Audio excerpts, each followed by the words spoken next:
नमस्कार। स्वागत है आपका मेरे चैनल द नॉलेज ट्रेल पर।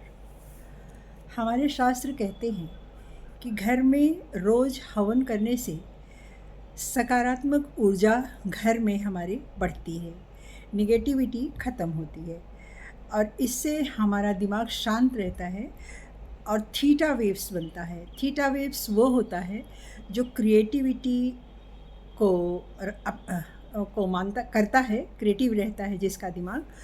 और जब दिमाग हमारा शांत रहेगा और पॉजिटिविटी रहेगी तो हमारे काम भी अच्छे होंगे। जब हमारे काम अच्छे होंगे तो हमारी स्मृति अपने आप खुद ब खुद बढ़ेगी, क्योंकि हम सारे काम सोच विचार कर अच्छी तरह से करेंगे और जो अच्छा होगा वो करेंगे। तो इससे हमारे समृद्धि भी बढ़ती है और पॉजिटिविटी भी आती है और सब अच्छा होता है। आश्चर्य की बात यह है कि हमारे ऋषियों ने इस विज्ञान को अलग अलग कामनाओं के लिए अलग अलग तरीके बताए, अलग अलग संविधाएं भी बताई और इससे हमारे ग्रंथों में बहुत सी ऐसी मिसालें मिलती हैं कि जिससे विधि पूर्वक हवन करने से उनकी इच्छाओं की पूर्ति हुई है। उन्होंने जो चाहा वो पाया है और उनकी सकारात्मकता, बीमारी ख़त्म हुई है, सकारात्मकता बढ़ी है, बीमारियां ख़त्म हुई हैं। हवन से बीमारियां भी ख़त्म हुई हैं, मानसिक रोग भी ख़त्म हुए हैं। और जिस अलग अलग कामना के लिए जो हम उसी प्रकार की अलग अलग संविधाएं बताई गई हैं, तरीके बताए गए हैं, मंत्र भी बताए गए हैं। तो इस प्रकार से ये तो हो गई शास्त्रीय विधि। लेकिन आज का विज्ञान कहता है कि हवन करना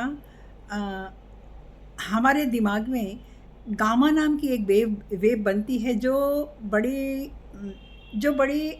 बहुत ही अच्छी परिस्थितियों में बनती है। जब हमारा इन्वायरमेंटल भी ठीक हो, हमारा सबकॉन्शियस माइंड भी अच्छा काम करे, तब जाकर गामा वेव बनता है।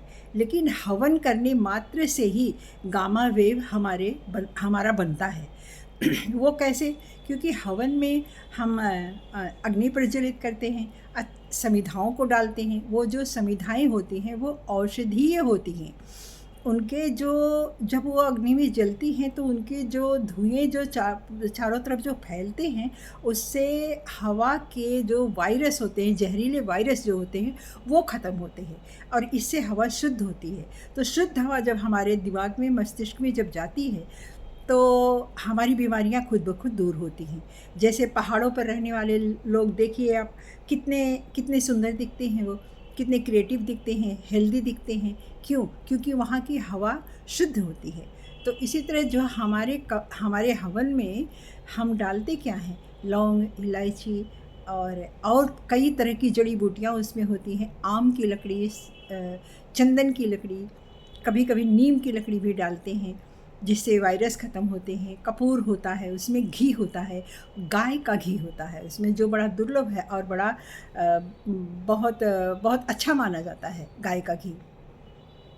तो इस तरह से हम जो समिधाएँ डालते हैं उसमें, उसके धुएँ से जहाँ तक फैलता है, दूर दूर तक का वातावरण वहाँ पर अच्छा हो जाता है, ऑक्सीजन हो जाता है उस वातावरण में। और वो ऑक्सीजन जब हमारे दिमाग में जाता है तो हमारी गामा वेव्स बनती है। आज हमारे पास समस्या मुख्य ये हो रही है कि अक्सर लोगों को शिकायत रहती है, बच्चा पढ़ता नहीं है, बच्चा मन नहीं लगाता, बच्चा खेल में ज़्यादा दिमाग लगाता है, बच्चा शैतान है। तो हमने पाया कि अगर हम रोज़ 10 मिनट की, केवल 10 मिनट का हवन अगर हम रोज़ करते हैं, अपने बच्चों को पास में बिठाकर अगर हम करते हैं, तो देखिए हवन की जो अग्नि जब प्रज्वलित होती है तो उसे जब हम देखते हैं तो खुद ब खुद त्राटक बन जाता है।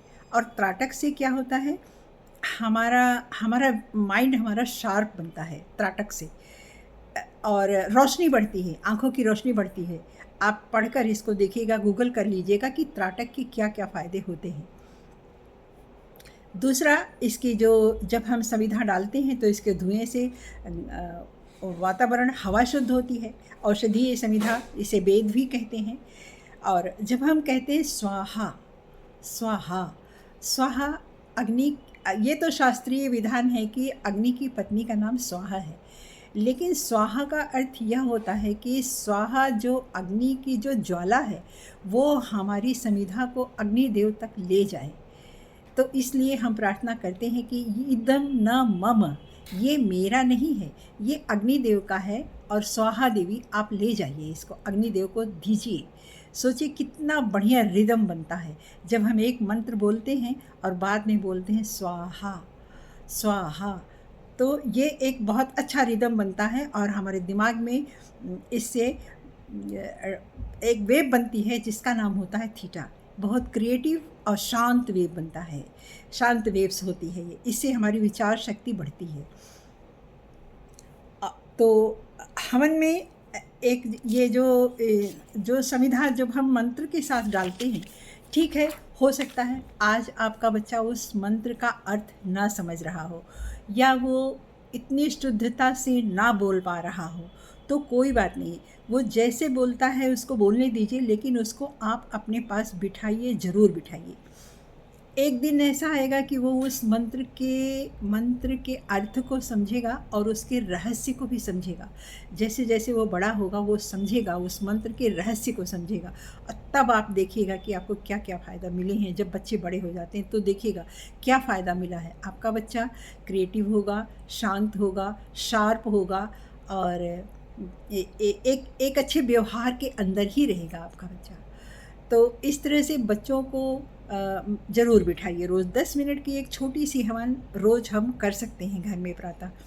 नहीं अगर कर सकते, मान लीजिए है कोई ऐसी वो जो नहीं कर पा रहे हैं, तो शाम की आरती में आप लीजिए, आरती में कपूर जलाइए, लौंग जलाइए और उसे बच्चे को पकड़ा दीजिए।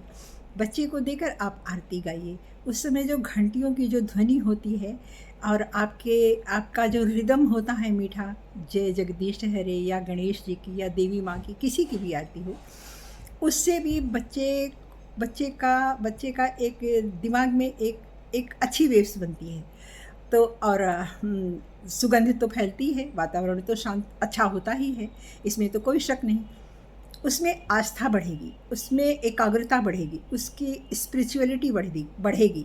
वो सोचेगा कि ये जो देवता हैं इनके गुण क्या है, वो जानने की कोशिश करेगा। थोड़े दिन बाद जानने की कोशिश करे, लेकिन वो जानने की कोशिश करेगा और फिर धीरे धीरे वो उसमें अच्छा लगेगा, उसको उसमें जाना अच्छा लगेगा, उसका नियम बन जाएगा आरती का। और सुबह की जो धूप निकलती है, लाली लिए हुए जो धूप, पहली धूप जो आती है, उसमें 10 मिनट, वो तो हर किसी के लिए ज़रूरी है। कोई भी हो, बड़ा हो बच्चा हो, अगर आप 10 मिनट उस धूप को लेते हैं तो आप फील करेंगे आपका दिमाग तरोताज़ा रहता है। मेलाटोनिन नाम का एक वो है, रेज होती है जो हमारे दिमाग को बहुत शांत रखती है, शार्प रखती है और अच्छा फीलिंग हमारी अच्छी होती है। तो इस तरह से एक हवन से हमें क्या क्या मिलता है। हमें त्राटक का लाभ मिला। त्राटक से एकाग्रता बढ़ती है, पॉजिटिविटी बढ़ती है और आँखों की रोशनी तो बढ़ती ही है, क्रिएटिविटी बढ़ती है, सोचने की शक्ति बढ़ती है, कई सारे लाभ होते हैं। आँखों की रोशनी के लिए तो निश्चित रूप से बताया जाता है कि त्राटक कीजिए। त्राटक में जब हम खुली आँखों से दीप को या दिए को देखते हैं और आँख से जब पानी गिर जाता है तो त्राटक पूर्ण माना जाता है। तो लेकिन कोई ना इतना कर सके, इतना तो नहीं कर सकेगा बच्चा, लेकिन जो भी वो देखता है वो त्राटक का लाभ उसको मिलेगा। तो 10 मिनट का हवन अगर हम रोज़ कर सकें तो ये हमारे लिए भी, हमारे घर के लिए, हमारे आसपास के वातावरण के लिए, हमारे स्वास्थ्य के लिए, हमारे बच्चे के लिए, सब के लिए बहुत अच्छा होगा। इसको साइंस कहता है, इस चीज़ को साइंस भी मान रहा है कि हाँ, ये करने से हवा शुद्ध होती है और हमारे दिमाग में गामा बनती है, गामा। इस तरह से अगर हम सुबह जब हम हवन करते हैं तो हम चारों वेव्स अपने दिमाग में बना लेते हैं, थीटा, बीटा और डेल्टा, हाँ डेल्टा, और उसके बाद गामा और अल्फ़ा वेव भी बनती है। पांच वेव्स होती हैं, वो पांचों हम 24 घंटे की साइकिल में उसको पूरा कर लेते हैं जब हम हवन करते हैं। तो देखिए साइंस इस चीज़ को मानता है, तो इसलिए हमें इसको हमें करना चाहिए। इससे हमारी हमें जो थोड़ी वो अगर हम छोटी मोटी परेशानियां हैं बच्चे को लेकर या खुद को लेकर, मन नहीं लग रहा या दिमाग में कुछ है, तो आप एक हवन करके देखिए। हवन करने से आप डॉक्टर के पास जाने से पहले आप हवन करके देखिए, तो इससे देखेंगे आप कि कितना आपको लाभ मिलता है। उसकी जब सुगंध नाक में जाती है ना, तो सांसों पे भी सांसें भी हमारी क्लियर होती हैं। और जब आपने ये भी महसूस किया होगा कभी, जब किसी हवन से हम आते हैं तो कितना अच्छा हमें फील होता है। वो होता क्या है, वो औषधीय तत्व जो जलते हैं उनके धुएं से हमें एनर्जी मिलती है, और उस स्वाहा से एनर्जी मिलती है, और उस अग्नि के दर्शन से एनर्जी मिलती है। त्राटक तो होता ही है, उसको देख कर ही है बस हमें एनर्जी मिलती है। तो इस तरह से हवन हमें करना चाहिए। हमारा शास्त्र तो बहुत पहले ही कह चुका है, कई हज़ार साल पहले ही कह चुका है। हमारे ऋषि मुनि ये करते थे, रोज़ करते थे। आज इस चीज़ को साइंस भी कह रहा है, तो ये वैज्ञानिक विधि है, हवन हमें करना चाहिए। धन्यवाद, मिलते हैं कल।